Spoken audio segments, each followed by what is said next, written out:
I know you wanted to come on and give a big defense of the torture program, Andy, but I'm more interested in hearing what's going on with this whole big hack of Sony. Now, people aren't sure who it is, right? Some people think it's the North Koreans, but Sony's files were hacked into. Nothing was really stolen, but a lot of stuff, embarrassing stuff, released. Anything on you in this? Treasure trove. No, there's nothing. You could look through. You could scour through my emails, and you will not find any racist bantering like the comedy team of Rudin and Pascal. Yeah, tell us what went on with that, because I only peripherally looked at it. Well, you got these two, Rudin and Pascal. Rudin, who is one of the nicest people in showbiz. Well, is he known as? Is he hated? What does he do? Who does he work with? I think he's in the movie Swimming with Sharks. I think it's based on him. Oh, really? Okay. He's one of these independent producers. He's like the Harvey. I'm not saying Harvey Weinstein. First of all, there's part of me that says I don't want to jeopardize my film career by going after these people. Sam, I understand. Boy, I don't want to. You know what I'm saying? This is really risky for me. No, he's one of these guys who rip, like one of these guys that they say will rip your head off and throw your body out the window to get you to cut 2 minutes out of the thing. Okay. So, but there's nothing worse. I don't think any white. I think all white people now are just terrible. These are supposed to be liberal white people. And wait, what did they do?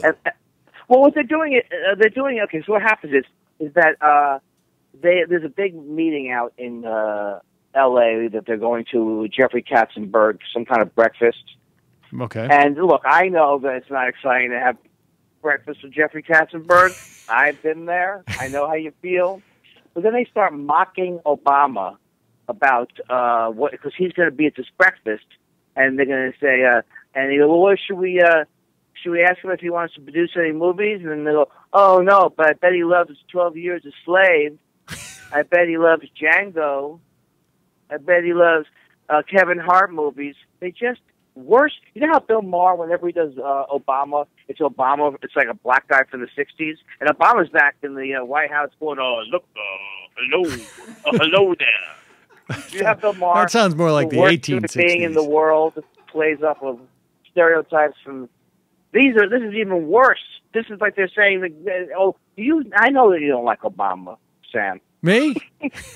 Personally. But do you really think of him as somebody who, first of all, why would anybody justify this kind of bantering? But where does it come from? I don't even understand it. That's what they got caught doing. Really bad sense of humor? I mean, the joke's supposed to be that because he's a black guy, he likes the Academy Award-winning 12 Years a Slave? Yeah. And the wildly popular Django that people were raving about for months. I don't know who Kevin Hart is, but he's the comedian. Do. Yes, you do. He's a comedian. He's a comedian, and he's been in movies. There's also an email. What movie has he been in? I don't know actually. Right. Okay. There you have it. But he's most known for his stand-up. Actually, he's pretty funny. Was he in Frozen? No. Okay, then I haven't seen him. Sam. Aren't you supposed to have your finger on some kind of a popular culture pulse? Why do you think I bring you on? You don't know anything. You don't know about the Sony leaks. You don't know about Kevin Hart. I can sing the entire soundtrack to Frozen to you. That I tried to get through 20 minutes of that movie, and how many times have you seen Maleficent? Pardon me? How many times have you seen Maleficent? So. Huh? I don't see. For a guy who makes so much money in doing these kid shows that you do, one would think that you'd put a little effort into getting a sense of what's going on out there in that industry. Yeah, I'm not a go-getter in any sense of the word. Those hacked Sony emails was not where they were knocking. Those same people were knocking Angelina Jolie too. Yeah, I saw that. They were saying that she was a no talent. Well, what do these people do? What is Amy Pascal? Well, will you explain to me? What is Scott Root? What is his particular skill, Scott Root? Well, you explain this to me, Andy. Okay, now I spent a decent amount out in Hollywood. I sat in multiple meetings with with Warren Littlefield. Les Moonves brought me into his office and tried to offer me a deal. These were, pretty substantial players. They were head of NBC, head of CBS. I've sat in the room with the head of Fox at the time, and the peeps at ABC. I mean, I had my heyday there. What I never saw, Andy, and never really understood, and maybe it was because of the way I was raised, because my father had quite a bit of a temper when I was growing up. But what is it that a guy like Scott Rudin, when people say like he's scary, like what is it exactly could he do? He's just going to yell at you? Yeah. Like let's say you're his assistant, and I told you tuna fish is supposed to be that kind of a thing. Did I tell you to be here at 9:45, or did I tell you to be here at 9:48? It's 9:48. It's not 9:45, is it? You're 3 minutes late. That type of thing. Okay. People live their life that way. All right, Chief. They want something. I'm 3 minutes late. Yesterday. What are you going to do about it? Fire me? Okay, you fire me. Well, but you have to. You don't have anything at stake. What? Sam? Are you kidding? You're not. What am I going to do? Go back to that podcast I've been working on? Yeah, but you don't kowtow. People like me and you, we don't kowtow. We're unemployed. Exactly. Look, we're not the type of people. You can't push us around. We have nothing at stake. That's right. We got the fact that we got nothing left to lose backs us up big time. Right? I couldn't do it. I could not. When they say like, "Oh, this person's terrible," but they get things done, or I don't know, Scott. I can't think of one movie Scott Rudin produced or anything. The thing about this whole thing, though, is that this North Korean leak. Oh yeah, so this is all about. Yeah, this is all about. I guess I buried the lead. The reason is because there was a movie that is being released now called The Interview with Seth Rogen and James Franco. Rogen and James Franco. Is Franco funny now? Is that what he's doing, or is that his whole thing? Is he now funny? He's funny. If you have to ask me, is Franco funny?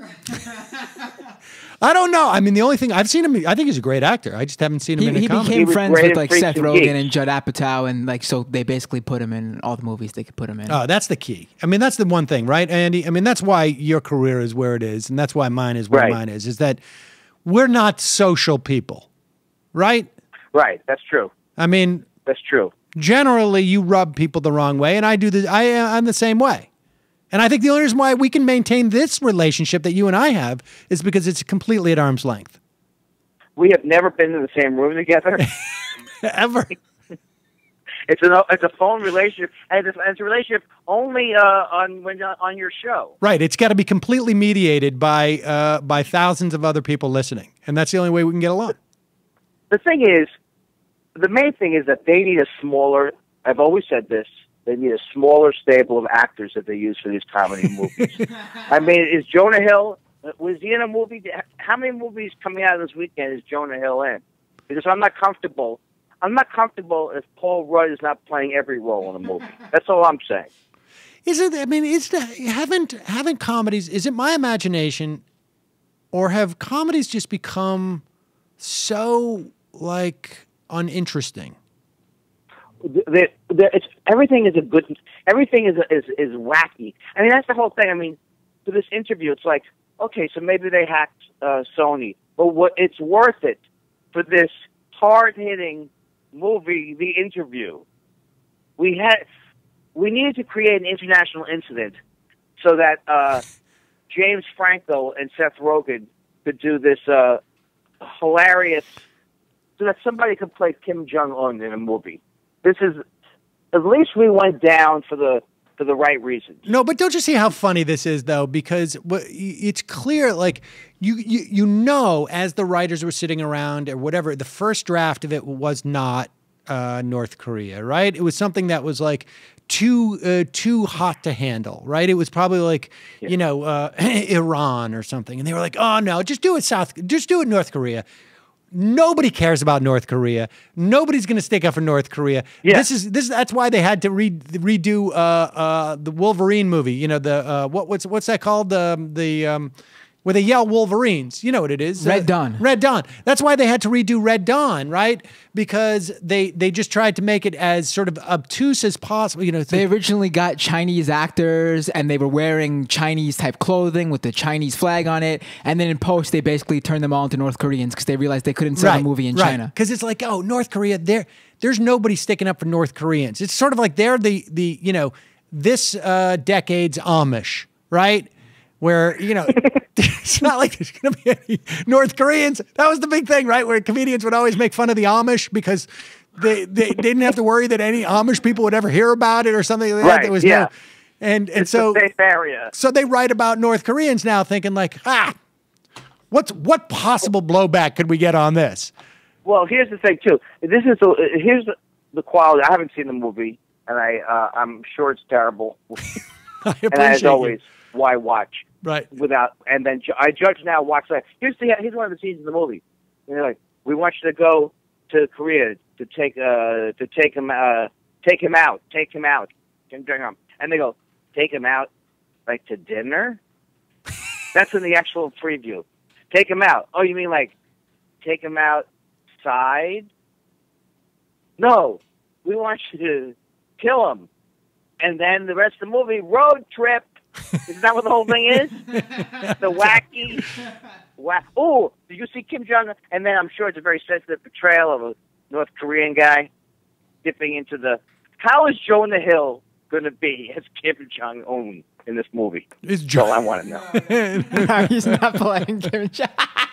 Although that would probably be funny. That would have been very just to funny. see him as Kim Jong-un. Why didn't they just? Why didn't they? You know what they should have done? They should have made it Central Korea, right? Because first off, 95% of the people who would go see this movie would probably not be aware that there wasn't a Central Korea.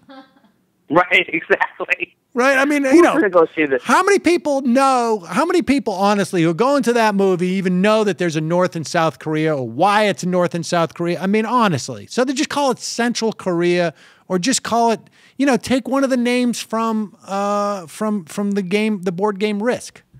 Like we're going to Kamchatka or whatever it was.